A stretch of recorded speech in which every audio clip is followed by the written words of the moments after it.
tremblement de terre cette nuit dans la région d'Annecy. C'est jeudi que la cour d'appel décidera si Loïc Le Floch-Prigent reste ou non en détention provisoire, auquel cas le gouvernement le remplacera à la tête de la SNCF.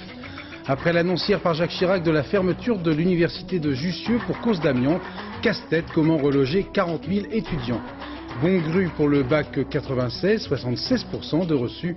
Enfin dans ce journal, interview exclusive de Nelson Mandela, hôte officiel de la France jusqu'à demain.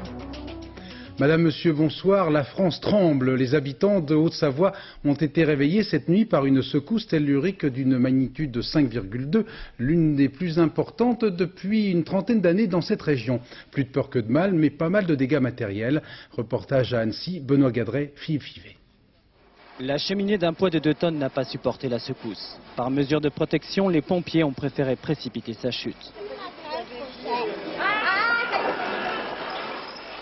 Dans le centre d'Annecy, la secousse d'une magnitude de 5,2 a été particulièrement forte et bruyante. Elle a duré 5 à 6 secondes. Eh bien, ça a fait que le lit, il s'est mis à sauter comme ça. Voilà. J'étais là, et je venais de m'endormir. J'ai eu l'impression que la maison allait tomber comme un château de cartes. Et tout d'un coup, j'ai entendu un grand bruit et l'armoire est tombée. J'ai vraiment eu peur, très peur. 2 heures avant la secousse, 300 personnes étaient massées sur ce trottoir pour voir le feu d'artifice du 14 juillet. C'est donc un miracle si le bilan ne fait état d'aucune victime. En revanche, dans toute la Haute-Savoie, les dégâts matériels sont très importants. Cet immeuble a été évacué dans la journée, trop dangereux pour les 16 familles, estiment les autorités. Il est vrai que les fissures au rez-de-chaussée ont de quoi faire peur. On ne sait pas comment on va réparer ça. Je pense que l'appartement, il faudrait carrément le démolir, puis recommencer. Et de l'autre côté? De l'autre côté, c'est pareil. C'est même pire. De toute façon, c'est la même fissure. Après le tremblement de terre, beaucoup d'habitants ont passé la nuit dehors. Mais les 3 répliques qui ont suivi la secousse principale ont été de moindre intensité. Et ce soir, Annecy a retrouvé sa sérénité. Ce séisme s'inscrit dans le cadre de la collision entre le bloc européen stable au nord-ouest et la plaque adriatique au sud-ouest. Collision continue depuis maintenant 80 millions d'années et qui se traduit notamment par l'élévation des Alpes. Précision Benoît Thévenet. La nuit dernière, les sismographes des Alpes se sont affolés, donnant un bel exemple de la lutte qui oppose depuis 80 millions d'années les plaques tectoniques africaines et eurasiennes. En France, il existe 3 régions particulièrement à risque.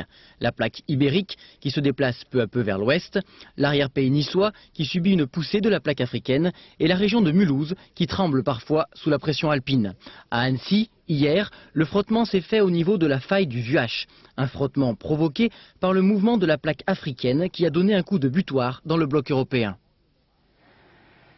La zone en général est une zone sismique, mais cette zone-là n'est pas une zone très sismique. Donc ce tremblement de terre est à la fois attendu et dans les normes que l'on peut attendre dans cette région. Les tremblements de terre ont toujours été relativement fréquents en France. La région alpine est une habituée. Corançon en 1967, Abondance en 66 et Faverges en 80. On dénombre en France plus de 600 séismes par an, mais rares sont ceux qui dépassent 5 degrés sur l'échelle de Richter. C'est jeudi que Loïc Le Floch-Prigent sera fixé sur son sort. La chambre d'accusation de la Cour d'appel de Paris se prononcera ce jour sur la poursuite ou non de la détention provisoire de l'actuel président de la SNCF. Devant la Cour d'appel, le parquet a requis aujourd'hui le maintien en détention. Si cela devait être le cas, le gouvernement nommerait une autre personnalité à la tête de la SNCF. Pascal Golomer. Son arrivée se voulait discrète, à l'abri des regards. Loïc Le Floch-Prigent est resté 3 heures au palais de justice cet après-midi, mais l'audience à huis clos n'a duré qu'un peu plus d'1 heure. La chambre d'accusation a mis son arrêt en délibéré. C'est jeudi prochain seulement qu'elle décidera du maintien ou non en détention du président de la SNCF. Loïc Le Floch-Prigent est donc retourné à la prison de la Santé où il est incarcéré depuis maintenant 10 jours. D'ici jeudi donc, le gouvernement ne prendra pas de décision. Dès la semaine dernière, Bernard Pons avait affirmé que le sort du patron de la SNCF était d'abord entre les mains de la justice. Il n'a pas changé d'avis. Si la chambre d'accusation confirme la détention provisoire, ça ne portera pas préjudice à la présomption d'innocence, mais il sera dans l'incapacité d'assumer ses responsabilités. Et nous serons contraints à ce moment-là de désigner quelqu'un pour prendre la suite.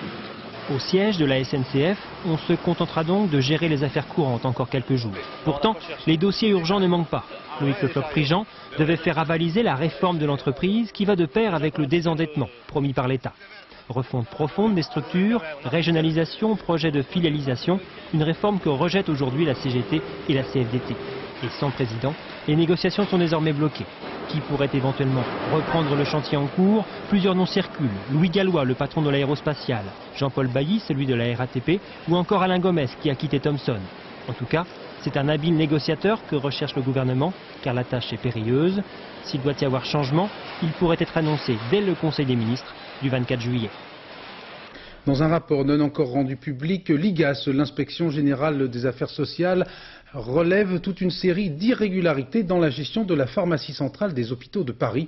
Irrégularités qui ont fait perdre au total au moins 7 millions de francs dans les dernières années. Enquête Caroline Glorion, Georges Janssen.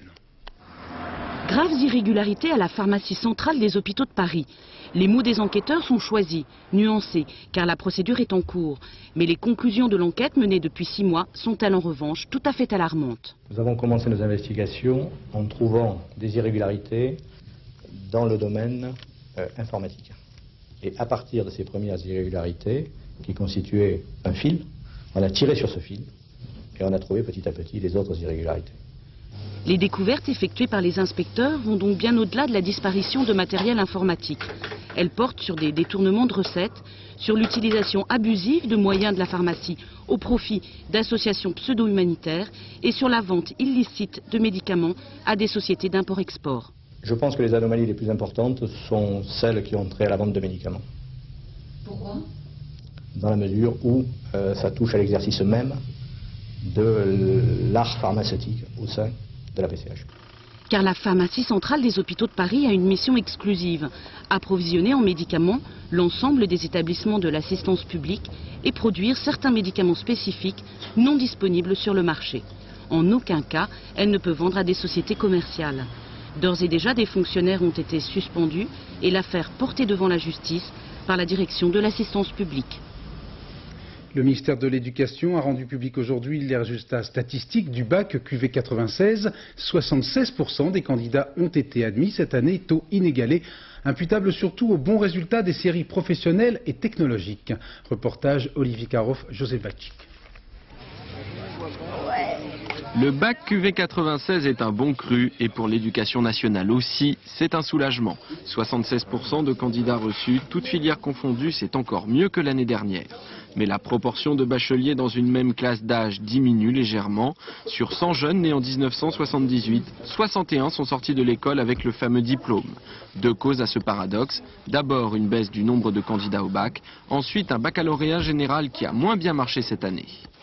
En section littéraire comme l'an dernier, en section scientifique pratiquement comme l'an dernier, en section économique et sociale un peu moins bien que l'an dernier, mais l'an dernier, la réussite avait été exceptionnelle. L'exceptionnel, c'est donc du côté des bacs technologiques et professionnels qu'il faut le chercher. Dans ces filières, les candidats ont particulièrement bien travaillé.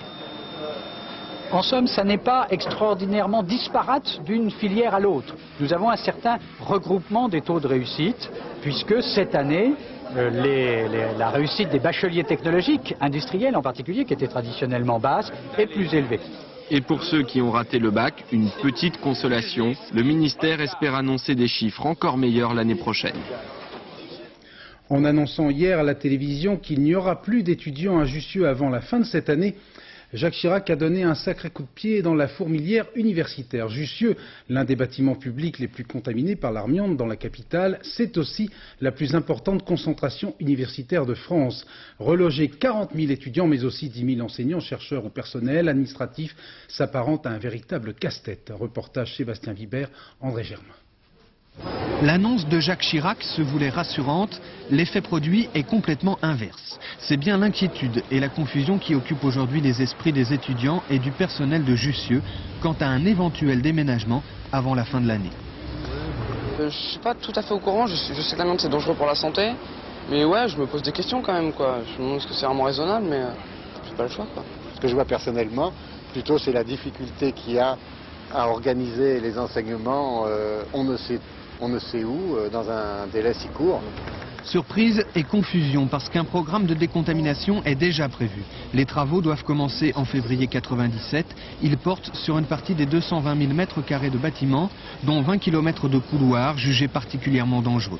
Pour beaucoup, le déménagement annoncé par Jacques Chirac n'est pas la bonne solution. Il y a des solutions sur le campus lui-même à base de bâtiments préfabriqués qui permettraient de traiter le problème dans un délai relativement court, parce qu'il faut quand même le traiter rapidement, il y a urgence à le faire, mais qui en même temps permettrait de préserver le fonctionnement des universités. Je pense que par contre, le relogement de l'ensemble de ce campus dans la région parisienne, actuellement, il n'est pas possible dans un délai bref. Le gouvernement envisagerait d'utiliser des locaux vacants de ce centre d'affaires, mais la direction du centre affirme ce soir n'avoir aucun contact à ce sujet et surtout avoir déjà vendu la plupart des emplacements encore disponibles. Quant à la zone Seine-Rive-Gauche, elle aussi évoquée, les travaux sont loin d'être achevés.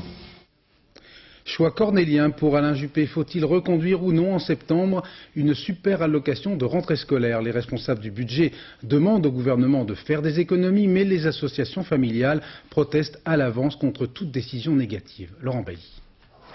Triplera pas, l'allocation de rentrée scolaire pourrait cette année ne pas être multipliée par 3 comme en 94 et 95. Au lieu de 1500 francs, les foyers concernés ne toucheraient en septembre, pour faire face aux frais de rentrée, plus que 416 francs par enfant. 2 800 000 familles et 5 300 000 enfants devraient donc rationner leurs achats de fournitures. Une mesure qui ferait économiser plus de 6 milliards à l'État, c'est l'objectif, mais qui pénaliserait une population déjà défavorisée. Car pour bénéficier de cette allocation, les revenus du foyer ne doivent pas dépasser 11 300 francs par mois pour un enfant par exemple, et la famille doit déjà toucher des allocations familiales. Bref, si la prime de rentrée revenait à son niveau normal, ce serait pour certains catastrophique. Il va se passer d'abord qu'évidemment la consommation française va reculer alors qu'on cherche exactement le contraire. Il va se passer qu'il y a des enfants qui n'auront pas des cartables, qui n'auront pas de crayons, qui n'auront rien du tout, que naturellement encore moins pourront aller à la cantine et on sait que dès à présent c'est un véritable problème parce que les allocations sont insuffisantes. Donc il y a des familles qui vont plonger. Alors des cartables plus légers pour la rentrée, peut-être. Alain Juppé n'a pas encore tranché. Si l'allocation de rentrée scolaire revenait à 416 francs, il pourrait y avoir un geste sur d'autres bourses scolaires afin de compenser partiellement la différence pour les familles les plus pauvres. On sera fixé d'ici quelques jours. Lors de son intervention télévisée d'hier, Jacques Chirac a donné quelques coups de griffe remarqués en direction des responsables du système bancaire, en faisant remarquer que les taux d'intérêt étaient trop élevés en France et que notre système bancaire brillait par son manque de rentabilité, voire sa mauvaise gestion. Suivez mon regard vers le Crédit Lyonnais, par exemple. Comment réagissent les intéressés? Réponse avec Florence Duprat. Sermonnés par Jacques Chirac, les banquiers font profil bas. Sous couvert de ne pas vouloir envenimer la polémique avec le président de la République, la plupart optent pour la politique du silence. C'est que le chef d'État ne ménage pas ses critiques envers les banques, qu'il juge trop frileuses pour les crédits qu'elles accordent aux entreprises. Au Crédit Mutuel, nous ne nous sentons pas du tout concernés. Nos crédits au cours des 12 derniers mois ont progressé de 8 à 9%, donc 4 fois plus vite que celui de la moyenne des banques, et en particulier nos crédits aux PME que nous finançons avec beaucoup de dynamisme. Ce n'est pas tellement des crédits que les PME ont du mal à trouver, c'est des commandes aujourd'hui. Et que le problème majeur des PME en France n'est pas un problème de crédit, mais un problème de chiffre d'affaires, un problème de développement et un problème de manque de visibilité dans leur développement. Jacques Chirac va plus loin, frileuse. Les banques françaises sont aussi moins rentables que leurs homologues étrangères. Il met en cause leur gestion. Il y a dans les banques, comme dans tout secteur économique, des entreprises mal gérées. Ce qui me frappe, c'est que la plupart sont issues du service public quand elles n'en font pas partie, et qu'il y a sans doute des problèmes de contrôle et de choix stratégiques. Même pas besoin d'évoquer l'immobilier. Une mauvaise gestion qui pèse sur l'ensemble du système bancaire. Les problèmes du Crédit Lyonnais et du Crédit Foncier nous rappellent que les banques françaises sont loin d'être sorties de la crise. Toujours à la télévision, hier, Jacques Chirac avait également marqué une certaine impatience vis-à-vis de sa majorité, pas assez mobilisée aux yeux du chef de l'État. Aujourd'hui, Alain Juppé, président du RPR, a rencontré François Léotard, président de l'UDF. Un conseil de l'Union a été créé en vue des législatives de mars 98 et le Premier ministre a demandé aux responsables de la majorité une présence plus forte sur le terrain. Star incontesté des cérémonies du 14 juillet, hier, Nelson Mandela a déjeuné aujourd'hui à l'Élysée. L'occasion pour Jacques Chirac de rendre à son hôte un hommage particulièrement chaleureux. Martine Laroche-Joubert, Françoise Joly et Franck Brisset ont eu le privilège de rencontrer le président sud-africain. Une certaine intimité malgré les caméras, des gestes d'amitié. Jacques Chirac reçoit Nelson Mandela ce midi avec les mots du cœur. La France est heureuse d'accueillir en vous l'un de ces chefs d'État qui ont écrit de leurs mains et de leur sang une page qui honore l'histoire de notre planète. L'épilogue d'une matinée où ils se quittent avec une chaleur inhabituelle dans les palais présidentiels. À la Sorbonne, 2 heures avant, la même ferveur. Nelson Mandela reçoit les insignes de Dr Honoris Causa, des honneurs auxquels il est certainement sensible. Mais quand il nous reçoit ce matin dans sa résidence parisienne, il n'hésite pas à nous confier le véritable but de sa visite, chercher de l'aide pour son pays. Nous essayons aujourd'hui d'instaurer la démocratie en Afrique du Sud, dans un pays où il n'existait pas auparavant de démocratie pour la très grande majorité des gens. Voilà pourquoi c'est le devoir de chaque Français de nous aider dans ce processus et d'accroître les investissements économiques français dans notre pays. Vous avez dit que vous prendriez votre retraite dans 2 ans. De quoi avez-vous envie? Comment allez-vous passer votre temps?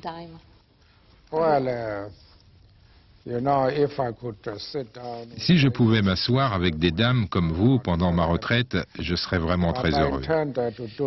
Mais j'ai l'intention de me lancer dans l'agriculture. C'est comme ça que j'aimerais passer mes derniers jours. Et bien sûr, ce qui me manque terriblement, c'est d'avoir le temps de m'asseoir avec mes enfants et mes petits-enfants, d'écouter leurs problèmes et de les aider. Depuis que je suis sorti de prison, ce qui me manque le plus, c'est simplement l'occasion de m'asseoir, de lire et de réfléchir.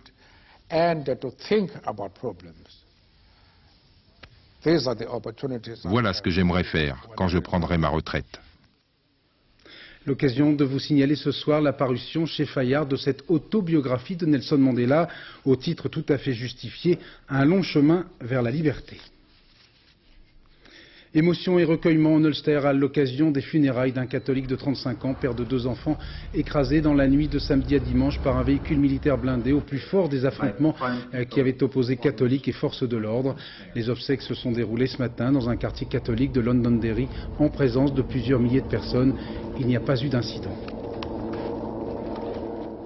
En visite hier à Sarajevo à l'occasion du 14 juillet, Charles Mignon a fait sensation en annonçant l'intention de la France de demander au Conseil de sécurité de l'ONU un mandat précis pour arrêter les criminels de guerre inculpés par le tribunal de La Haye, à commencer bien sûr par Radovan Karadzic et Ratko Mladic.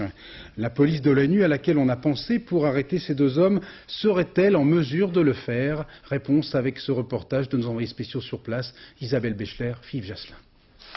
Un chalet de palais comme les autres abrite un commissariat de police un peu particulier, celui de l'IPTF, la police internationale des Nations Unies. Gunilla, qui part en patrouille avec son interprète, appartient à une brigade des stupes suédoise d'habitude. Ici, elle veille à la liberté de circulation des civils prévue par l'accord de Dayton. Pour cela, elle doit susciter une coopération au quotidien avec la police serbe. Vous avez des nouvelles de convois qui doivent venir de Goražde? On l'attend, il n'est pas annoncé. Contrairement aux policiers serbes, Gunilla, comme tous les policiers ONU, n'est pas armé. Il faut dire que la mission de l'IPTF, assistance, formation, surveillance, ne comporte en aucun cas l'arrestation de quiconque. Étrange situation, pour le moins à Palais, quand on peut rencontrer le président Karadzic chaque jour. Nous n'avons pas de rôle exécutif du tout et nous ne sommes que des observateurs. Je pense que c'est même une garantie de sécurité de ne pas avoir d'armes. Et de fait, l'IPTF a le profil extrêmement bas en zone serbe, où elle est de plus en plus contestée, voire attaquée par la population.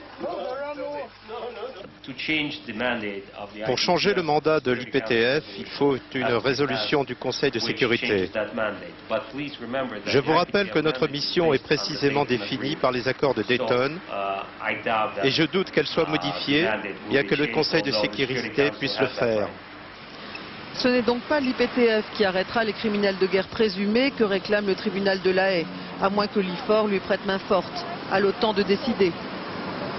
Et aujourd'hui, Hervé Charette a quelque peu atténué les propos de son collègue, le ministre des Affaires étrangères, a en effet placé le débat sur le terrain de la seule présence de Radovan Karadzic à la tête de son parti avant les élections prévues en Bosnie le 14 septembre prochain. Et en vue de ces élections, précisément, les citoyens bosniaques résidant actuellement en France peuvent s'inscrire sur les listes électorales. Pour tout renseignement, ils peuvent appeler ce numéro vert gratuit, le 05 00 55 26. En Algérie, les journaux indépendants n'ont pas paru aujourd'hui en signe de protestation contre la suspension sine die du quotidien La Tribune. Ce mouvement de grève de 24 heures des journalistes algériens est soutenu par un certain nombre de personnalités politiques et intellectuelles. Le journal La Tribune a été suspendu la semaine dernière en raison de la publication d'un dessin humoristique jugé par les autorités algériennes attentatoire au drapeau national. D'autre part, toujours à Alger, le GIA a annoncé dans un communiqué l'éviction de la direction du groupe islamique armé de Djamel Zitouni, l'un des responsables les plus radicaux du GIA, qui avait notamment revendiqué la prise d'otage de l'Airbus d'Air France sur l'aéroport d'Alger en décembre 1994. Philippe Rochaud. C'est la seule image que l'on possède de Djamel Zitouni, 28 ans, émir sanguinaire dont la tête est mise à prix. Dans les rues d'Alger, on le connaissait surtout comme vendeur de volailles avant qu'il ne fonde les phalanges de la mort et ne se convertisse dans la lutte armée au nom de Dieu. Zitouni s'était imposé à la tête de ces groupes islamiques armés qui signent les assassinats d'étrangers ou de journalistes algériens. Il s'est vanté lui-même d'être à l'origine de nombreux attentats en Algérie, mais aussi en France. On cite son nom dans les attentats de Paris de l'été dernier. On le cite encore pour le détournement de l'Airbus d'Air France à Noël 1994. Mais Zitouni a sans doute précipité lui-même sa chute en faisant égorger les 7 moines de Tibérine. Tous les responsables du GIA n'étaient pas d'accord pour exécuter les religieux. Son éviction marque la crise que traversent les islamistes algériens. Le communiqué du GIA annonce que 5 autres chefs sont également écartés et les dissidents dénoncés. La lettre du GIA, le journal El Ansar, cesse également de paraître. Mais cette crise chez les islamistes armés ne devrait guère freiner la campagne de terreur que traverse l'Algérie. On l'a appris aujourd'hui seulement, les douaniers français en charge du tunnel sous la Manche ont opéré il y a 4 jours à Calais la plus importante saisie d'héroïne en France depuis 1972, 106 kilos d'une valeur marchande d'environ 100 millions de francs. Reportage Anne Mourgue, Jean-Christophe Raxi. Soigneusement gardés sous clé, 12 paquets remplis d'une poudre blanche presque pure. 106 kilos d'héroïne, assez pour confectionner 100 000 doses. Les douaniers sont plutôt fiers de leur prise. De la drogue découverte à l'entrée du tunnel sous la Manche, très bien cachée dans ce camion britannique. Seul le scanner, cet appareil de détection ultra perfectionné, a pu la découvrir. L'héroïne était dissimulée au milieu d'autres marchandises, hétéroclites, vélos, appareils photo et même papier toilette. Nous avions une première couche de papier toilette. Et quand on va soulever, voilà, on est tombé sur un des cartons qui est encapsulé. On découvrait ceci. La drogue était conditionnée dans un bac en plastique. Le camion se rendait en Angleterre après être passé en Hollande et en Belgique. Son chauffeur a été incarcéré. D'où vient la drogue? Par où a-t-elle transité? Les enquêteurs tentent de remonter la filière. Seule certitude, ils ont affaire à un réseau très bien organisé. 106 kilos d'héroïne ne peuvent être achetés et vendus que par une organisation de fraude internationale extrêmement puissante. C'est la 3e saisie importante en 10 jours pour les douaniers du tunnel. 400 kilos de résine de cannabis dans ce bus espagnol, 65 kilos dans cette voiture hollandaise. Simple coïncidence, peut-être pas. L'été, les véhicules sont beaucoup plus nombreux. Les trafiquants en profiteraient pour tenter de passer en fraude leurs marchandises. Alain Juppé se rendra encore ce mercredi et jeudi. Hier, Jacques Chirac a évoqué ce dossier en affirmant qu'il y avait un problème politique, mais aussi un problème de droit commun, de mafia. A-t-il dit qu'il faut absolument éradiquer, en commençant par un désarmement général. Comment ces propos du premier magistrat de la République ont-ils été ressentis sur place? Réponse avec ce reportage de nos envoyés spéciaux, Michel Fine, Jacques Gérard. Le bazar de Ponteleccia, en Haute-Corse. Ici, on vend de tout, y compris des armes. Vous n'avez pas une carabine, s'il vous plaît, à lunettes L'abbé Mondoloni, prêtre nationaliste, est en quelque sorte une vedette au village. Avec ça, c'est un silencieux. À combien de pas je tue un homme avec ça? Ça, je sais pas, j'ai jamais tiré. À 50 mètres, je peux tuer quelqu'un? Oui, oui. À 50 mètres, je peux tuer quelqu'un. Et c'est en vente libre. L'abbé Mondoloni pense qu'il faudrait réglementer la vente des armes, mais selon lui, impossible d'en interdire l'usage. Le problème, c'est de savoir, bon, il y a, je sais pas moi, 5 à 10 000 personnes qui ont des armes défendues. Soit 11,43, etc. Il y a même des fusils en vente à Porto-Vecchio à 8 000 balles, si vous voulez. Je peux vous indiquer les adresses. Bon, ça oui, mais comment on fait là? Comment on fait? On arrête les gens qui ont ces armes. Ça fait 2 à 3 000 personnes arrêtées, on les met où? On ouvre les stades, on les met sous les stades, alors? C'est dérisoire, quoi. Les politiques, eux aussi, sont sceptiques. Vice-président de l'Assemblée de Corse, Nicolas Alfonsi a toujours prôné une politique de fermeté. Pourtant, aujourd'hui, lorsque le président de la République demande l'interdiction des armes, il se pose des questions. Le problème est politique. En supprimant une arme, vous n'interdisez pas une voiture d'exploser à Bastia, une voiture piégée d'exploser à Bastia, l'hôtel des impôts sauté sous 20 kilos d'attentats, etc. On déplace, à mon avis, probablement le problème. Et j'ai un peu le sentiment que l'État a fait trop de promesses qu'il ne peut pas tenir. Quant à la population, elle préfère bien souvent éviter le sujet. On voudrait savoir ce que vous pensez de la phrase du président de la République hier qui dit qu'il faut supprimer les armes en Corse. Ouais, ça alors... No comment. Pourquoi?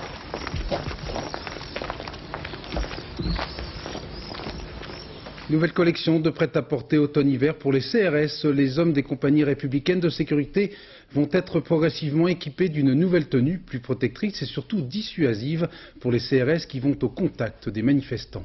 Reportage Valérie Astruc, Bernard Puissosso. Le CRS de l'an 2000 est arrivé. Tenue spéciale maintien de l'ordre, destinée à pénétrer au cœur même des échauffourées pour des interpellations en toute sécurité. Il est bien loin le temps où les CRS contenaient les étudiants récalcitrants avec, pour seul équipement, un bâton et un casque.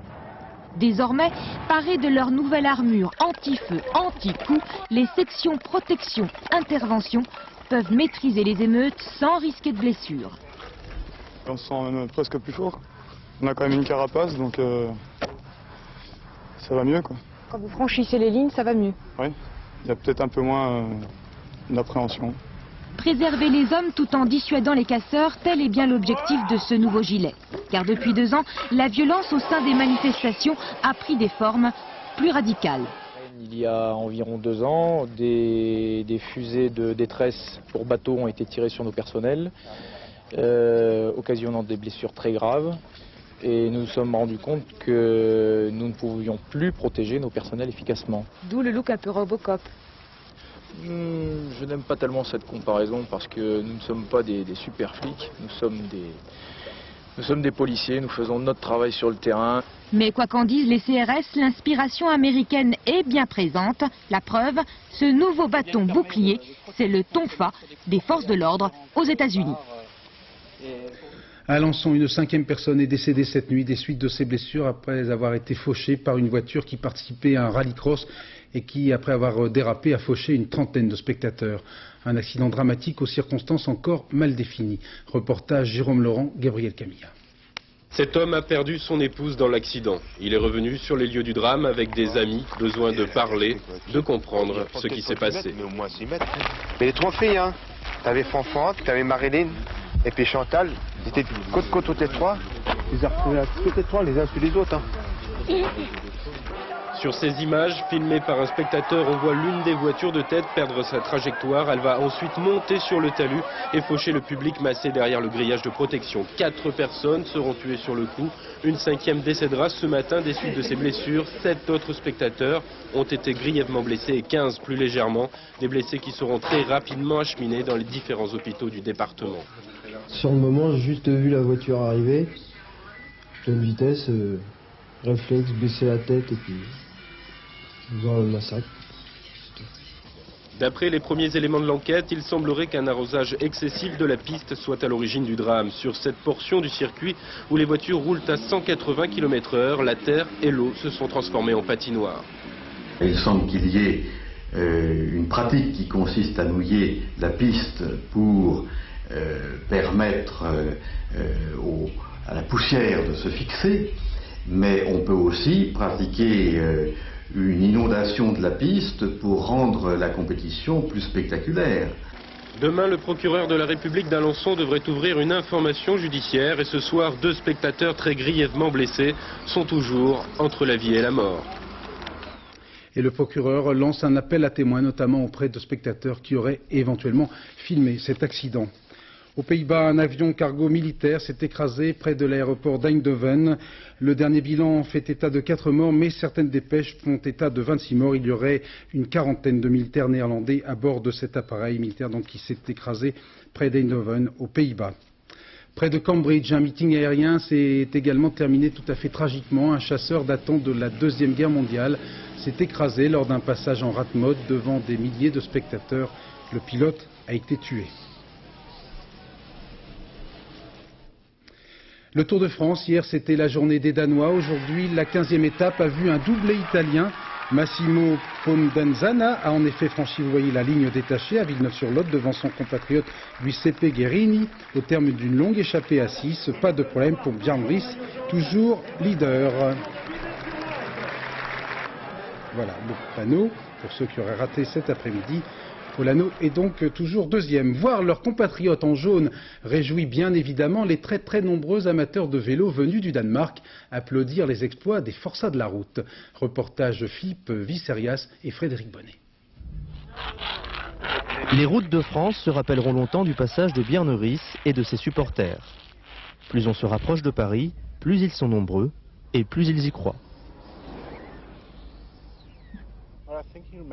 Je pense qu'il va y arriver cette année. L'année dernière, 3e place, mais cette fois, il sera premier. Le déferlement danois, c'est la surprise du Tour 96, aussi bien au classement général que sur le bord des routes. Tous les jours, par petits groupes, ils affrontent la chaleur pour attendre le passage de leur héros et se rendre compte qu'ils ne rêvent pas. Vous croyez qu'il va gagner? Oui, et il en est vraiment persuadé. Les premiers avis de cette situation sont les 2 commentateurs de la télévision danoise. Chaque étape est diffusée en direct et tous les après-midi, presque un Danois sur 2 est devant son poste de télévision. Cette année, on est proche de l'explosion. On a pratiquement autant de téléspectateurs qu'en 1992, lorsqu'on était champion d'Europe de football. Calme, mais pas insensible, Björn Riis sait qu'il entraîne derrière son maillot jaune les espoirs d'un petit peuple de 5 millions d'habitants. Déjà, les 2-3 dernières années, c'était vraiment bien suivi au Danemark. Et bon, maintenant, quand je suis en jaune, c'est pas moins. Devant l'absence de réaction de ses adversaires, Björn Riis est passé du stade d'outsider à celui de favori. Ses fans en sont ravis. Ingrid et sa copine vont encore faire la fête ce soir. Les Jeux Olympiques qui débutent vendredi ne font pas que des heureux. Par exemple, les responsables des églises d'Atlanta qui sont persuadés que leurs fidèles vont déserter les offices, d'où un manque à gagner certain à l'heure de la quête. Comme il vaut mieux tenir que courir, ces prêtres ont d'ores et déjà demandé une compensation financière aux organisateurs. Reportage de notre envoyé spécial Étienne Lénart.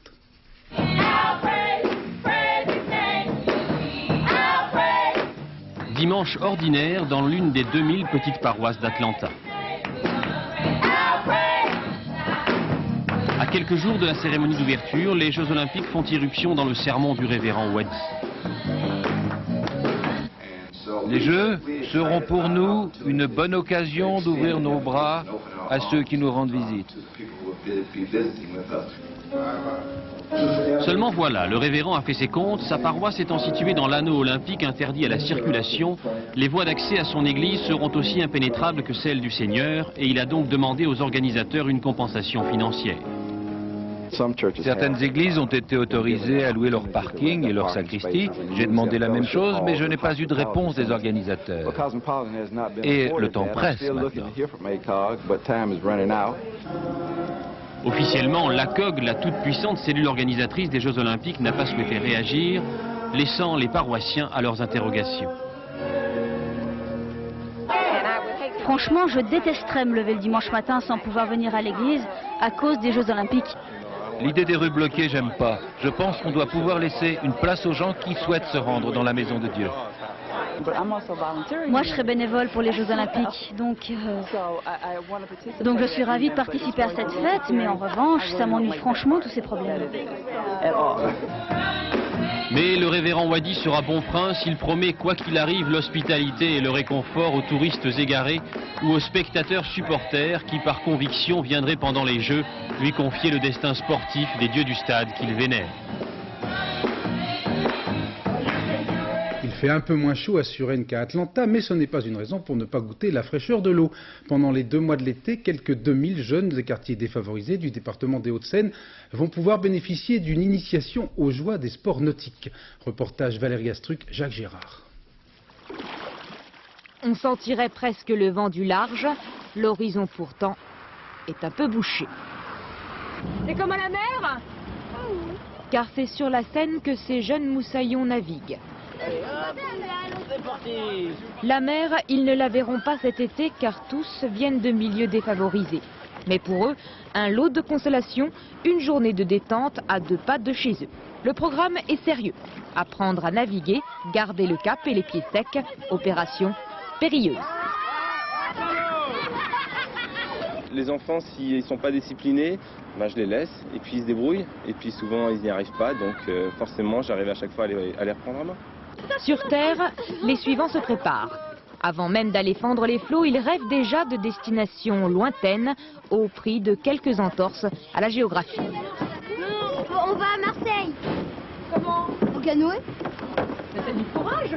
On va rapporter de la nourriture. On va aller embarquer. On va manger là-bas. Après, on revient. Pour aller à Marseille donc, pas de temps à perdre. La route est longue, les obstacles nombreux. Bateau bleu! On revient vers ici! C'est ici qu'il faut être, pas là-bas! La Seine, il est vrai, n'est pas un fleuve tranquille. Quelquefois il y a du courant, ils peuvent partir avec le courant, passer sous une péniche, ça c'est dangereux. Mais tant qu'ils sont bien encadrés, il n'y a pas de risque. 2 heures plus tard, l'équipe saine et sauve est de retour, un peu bredouille. On a été jusqu'au bateau pirate et le kayak vert, sauf qu'il est parti. Donc pas Marseille? Non, c'était un peu trop loin, sauf que c'était dur à contrôler ce bateau. Mais ils n'abandonneront pas leur rêve d'aller à Marseille. À défaut de bateau, à la nage, peut-être. Dans quelques instants, la météo, Laurent Romeshko, toujours la chaleur au programme. Dernier journal vers minuit 10 en compagnie de Florence Daucher. Bon anniversaire à Irène Jacob, Vincent Lindon, Daniel Mesguich et Patrick Timsit. Le dicton du jour, à la Saint-Donald, je demande les palmes académiques. Demain à 13h, vous retrouverez Agnès Molinier. Je vous souhaite une excellente soirée à l'écoute de nos programmes, bien sûr, sur de bien belles images que l'on aimerait voir plus souvent. Celle du feu d'artifice hier soir au Trocadéro à Paris. 36 minutes d'un spectacle pyro-musical intitulé Paris je t'aime, agrémenté de chansons vantant les beautés de la capitale française, signé entre autres Charles Trenet, Charles Aznavour ou encore Mick Michel au Label Rouge.